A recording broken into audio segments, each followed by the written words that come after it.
Arrived here as migrants over 50 years ago. From 1968 to 1972, roughly about 100,000 Turkish migrants came from Turkey and settled in Australia.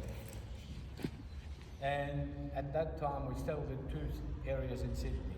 The east being near the city where the airport is, and the west being out here. And that's why this mosque got built where it is today. In the last 50 years or so, we have established 7 masjids in New South Wales by the Turkish community, but this is the only one of its kind, of course, because of the architecture and the artwork. This is Ottoman. Of course, we are the descendants of the Ottoman Turks, and our 6 other masjids in New South Wales don't look like this. This is the only one of its kind. And so we wanted to bring a bit of Turkish and Ottoman culture to Australia as well. So this is a smaller replica of the Blue Mosque in Istanbul, Turkey. The centre was established in 1979. The construction began in 87, and we were able to collect about $2.5 million from the Jamaat in donations. Of course, interest in Islam is forbidden, is haram, so we couldn't borrow the money from the bank. We had to get the money from the Jamaat, and we managed to collect about $2.5 million. Back in then, that was big money. And the ones that made the greatest sacrifice was not the men, but the women. You know, Middle Eastern women and women of the Pacific in the Asia area, they love their gold. You know, 22 karat and 24 karat gold. When we were taking the bucket around to make collections, some of the women were so generous that the bangles that they held on their arms, they rolled them out into the buckets. Now, for a Muslim lady, especially from the Middle East, to give up a 22, 24 karat gold is a major thing. Alhamdulillah, we had 5 houses here, and we were using those houses to pray for 8 years, from 1979 to 1987. And then we demolished those houses and started the construction. Unfortunately, the $2.5 million finished very quickly. So we had to stop everything. No money, no work. You can't buy anything. You can't pay people to work. So we had to again collect money, and because we didn't have the full cost, which was $6 million, it took 12 years to build, from 1987 to 1999. If we had all the money up front, it should have taken no longer than maybe 2.5 years maximum. But when you don't have the money, everything stops. Alhamdulillah, we finished. The artwork was professionally done by Turkish artisans. We call them hatats. We brought them from Turkey to here back in 1993, and they did all the artwork, which is all hand painted. Of course, you've been to the Blue Mosque. Any of you been to the Blue Mosque? No? In Istanbul? The decorations of the Blue Mosque are in the tiles. Alright? And the Blue Mosque is 400 years old. It was built in the time of Sultan Ahmed I in the 17th century. And of course it's much larger than this one. It has 6 minarets. This one has 2, that one has 6. And so the artwork and the style, the architecture is based on the Blue Mosque. And being different, we get a lot of visitors.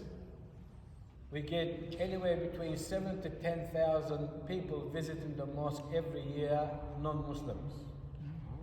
Primarily schools.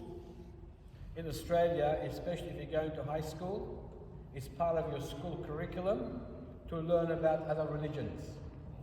So if you're an Anglican school or a Catholic school or other denomination, we get Jews as well, people from the Jewish faith, and they have to learn about other religions, so they come here in very big numbers. Sometimes I could get a group of 150 people in one time, and sometimes only 5 people in one time, depending on how many people are coming. Before the pandemic, before COVID, between 7,000 to 10,000. But in the last 2 years, the number dropped dramatically because of COVID. We had to lock the masjid for more than 6 months in those 2 years. So it was a difference. Now that alhamdulillah the restrictions are removed, we've gone back to normal operations. The carpet, all the marble that you see, and the chandeliers are from Turkey. The artwork was done by professional artisans.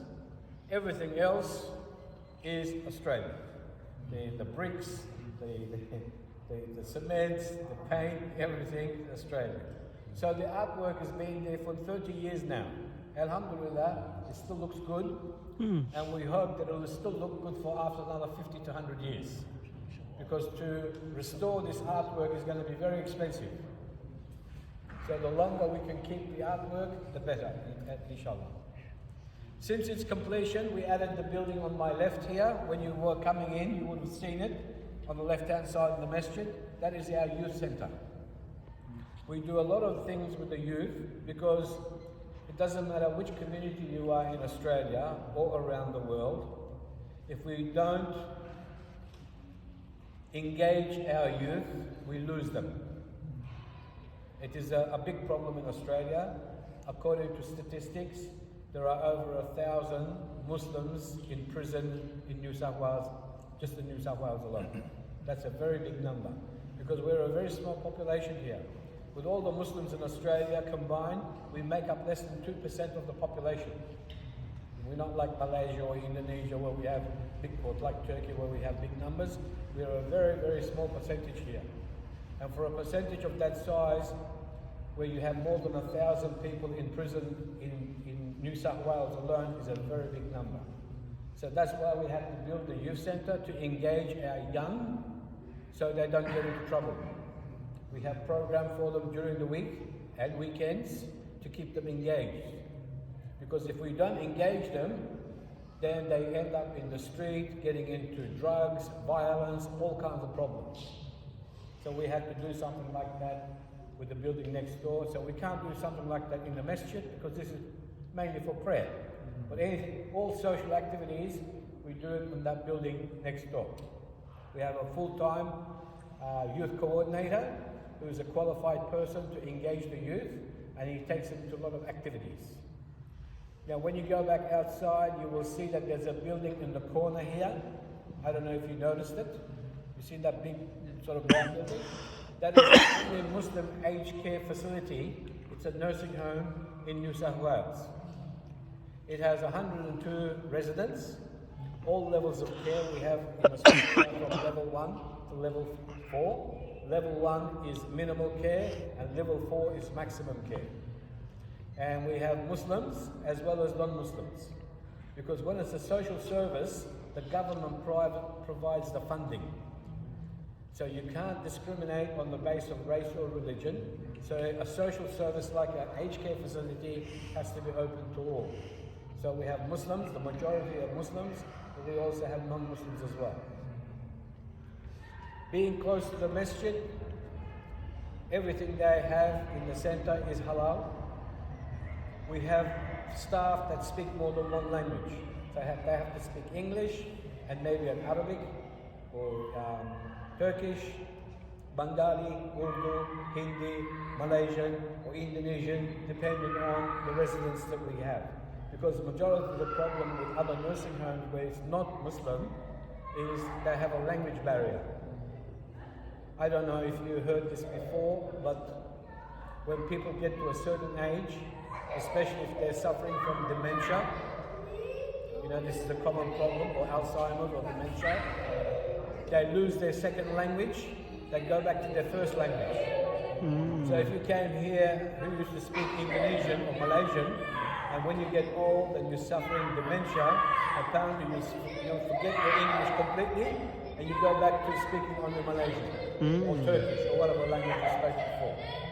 So we need staff that speak more than one language. And being close to the masjid, before the pandemic, a lot of people from the masjid who came here to perform salah and have time to spare, they would go and spend some time with the residents. You know, how are you uncle, how are you auntie, everything all right, because being in a nursing home is not a good place to be. you feel very lonely, very isolated, and for you to get visits from other people make you feel happier. So that's the reason why we put it right next to the mosque, to give them that advantage. It's something we needed to have. It cost more than $30 million. The government gave us $10 million towards the project, and we had to unfortunately borrow more than $20 million from the bank, because no one would give us $20 million interest free, even our very oil-rich friends or brothers in the Middle East. So we had no choice but to go to the bank and borrow the money. It cost well over $30 million. When we came here 50 years ago, my parents and others, they were all young and fit and working. Now they're all 70, 80 plus. They're not young anymore, they're not fit anymore, and some of them need to be in a nursing home. So we had no choice. Inshallah, on Yawm al-Qiyamah, Allah subhanahu wa ta'ala will forgive us for making that, for borrowing that money on interest, because we had no choice. Because our community is in a desperate situation where they wanted a place like an aged care or nursing home where they feel more comfortable, where they know everything is halal, that someone can speak the language, and they would have regular visits from the Jama'ah. Our long-term vision, inshallah, one day when we have enough money, is to be able to buy out all the houses on the back of the masjid and maybe have a medical center, a shopping center, accommodation places. Why not? We are becoming a kulliya. You know what a kulliya is? It comes from the Arabic word kulli, means everything. So in the time of the Islamic empires, under the Arabs and under the Ottomans, they would build these kulliyas in certain places, so when people go to visit that place, not only can they offer their prayer, they can also do their shopping, see their doctor. Why not? Why not?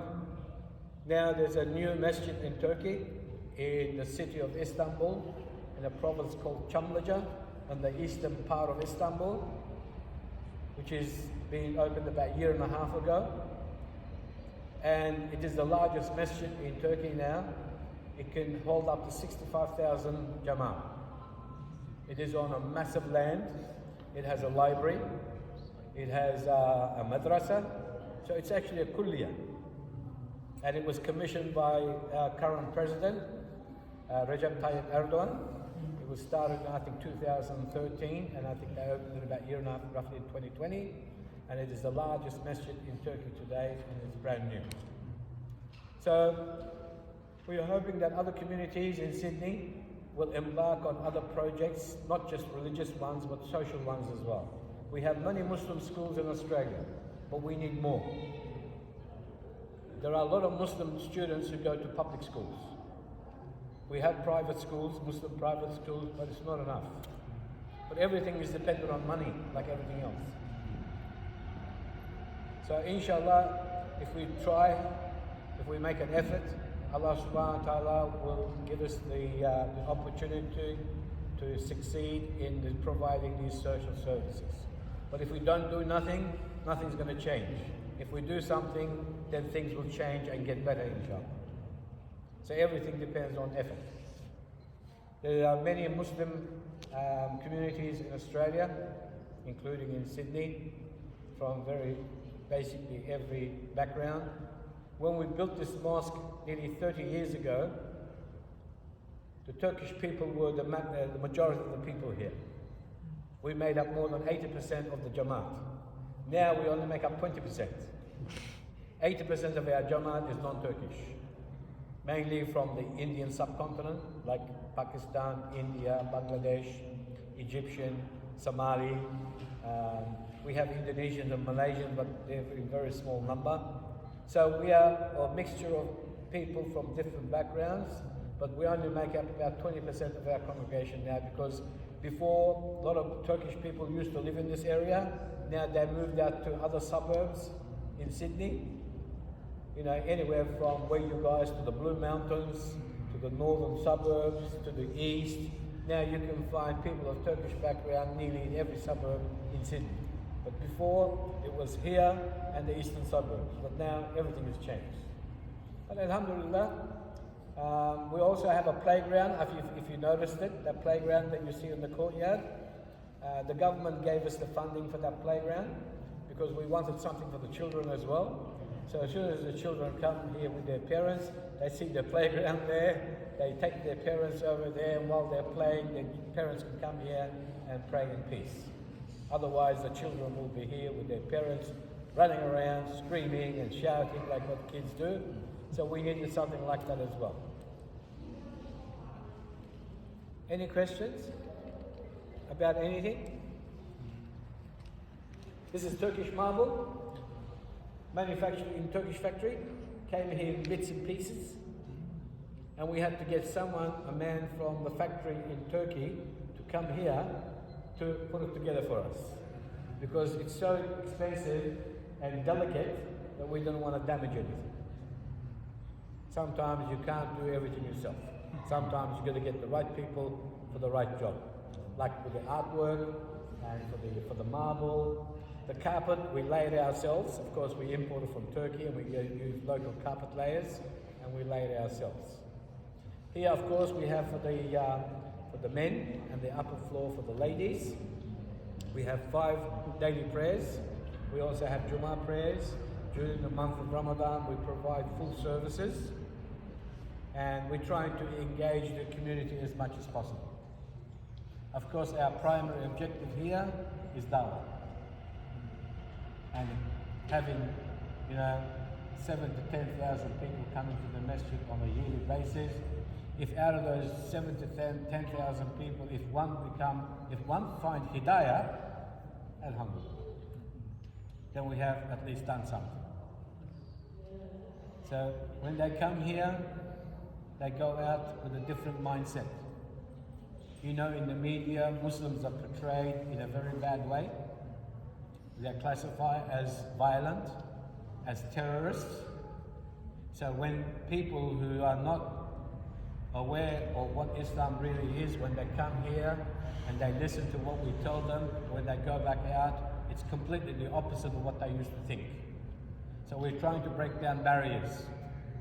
Especially after September 11, a lot of things have changed in Australia, maybe not in Malaysia, maybe not in Indonesia because you're a Muslim majority, but because we're a minority here, we were treated very, very badly by the general public. Our women were too scared to go out shopping by themselves because they would get verbal abuse, sometimes physical abuse, by people who did not understand Islam or were taught Islam in a negative way. And when they come here, they say, we didn't know that Islam was a beautiful religion, that Islam was a religion of peace and harmony. And we tell them, we are just as people as you. We have the same problems as you. We have family problems, we have work problems, we have financial problems. Okay, we believe differently. We may dress differently, we may eat differently, but that doesn't mean that we can't get along with each other. Because it doesn't matter where you go around the world, every country in the world now is multicultural. Even in Malaysia. In Malaysia you have different cultures as well. In Indonesia you have different cultures. In Turkey we are very multicultural in Turkey as well. We may speak the same language, we may be of Turkish background, but we have different ways in which we dress, different ways the way we talk, the different dialect. We have different foods, but we have one thing in common. We are Muslims. So 98% of Turkey is Muslim. 2% is non-Muslim. And those people who are living in Turkey who are not Muslim, that 2%, we don't mistreat them. We don't call them this and we don't call them that. Look, as long as you're our citizen, as long as you respect our laws and our rules, then you're part of the Ummah. Being part of the Ummah doesn't mean that you have to be a Muslim. As long as you obey the rules and the laws of that country and you live in peace, you're part of that community. And we've been in this country for over 50 years. We've worked, and some of us are still working. We pay our taxes. We obey the laws. So why are you mistreating us? Why are you calling us names? And the reason for this is ignorance. Ignorance leads to fear, and fear leads to hatred. So after September 11, things became very, very tough here. But alhamdulillah, now after 20 years, things are changing. And we are making that change, not only this mosque, but other mosques around Australia, where they're inviting those people who are not Muslims to come and learn about Islam, to understand who Muslims really are.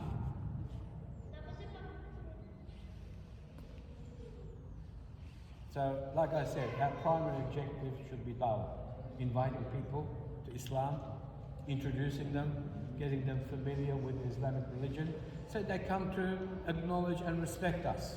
That's all we want. We want them to respect us as we respect them. You know, just because we say we're Muslim doesn't mean that we go outside and blow ourselves up and kill a lot of people. This is not Islam. This is called terrorism. And it doesn't matter what culture, what background you come from, what religion you come from, you'll always have your extremists. Always. And we are not immune. There are 1.8 billion Muslims in the world today. Very small percentage of those Muslims do the wrong thing, but unfortunately the 1.8 billion Muslims in the world today get labeled the same. This is unfair, this is unjust. But this is the way the media works. Our biggest problem is the media. Because the media is out to make money, and if you want to make money, you've got to sell a story, and good stories don't sell, only bad stories do. So we do a lot of good things, not only in this masjid, but other Muslim communities, and we ask the mainstream media to come and do a story on us. They won't come. But if something happens in, let's say, in Malaysia or in Indonesia or in Australia or any part of the world, they'll call us up, excuse me sir, you know, this thing happened in this place, yes. It was done by a man who was a Muslim, yes. Can we come and do a story, and can you tell us your point of view? Well, why don't you come when I ask you? Why are you calling me now? Why? Because this is what they want to bring to the people. So as Muslims, we can't sit on our bum, pardon the expression, and expect things to get better. It doesn't matter what country we live in, we have to make an effort to change things. As they say, if we don't change our environment, then the environment will change us. Afghans came here more than 150 years ago when they brought the camels. They were called camel drivers. You know those Afghans that came here 150 years ago? They went extinct. You can't find them today. We have Afghans now that came from Afghanistan because of the war as refugees, but the Afghans that came here 150 years ago, you can't find them anymore. They've vanished. They assimilated into the Australian people in the last 150 years, and they lost their identity. So as Muslims, we have to maintain our identity. So if we don't do the job now, in 50 years' time, in 100 years' time, our grandchildren will say, you know, my grandfather was here, 100 years ago. I don't know what happened to them later. We will become extinct and vanish as well. Okay, so we all have a responsibility to do.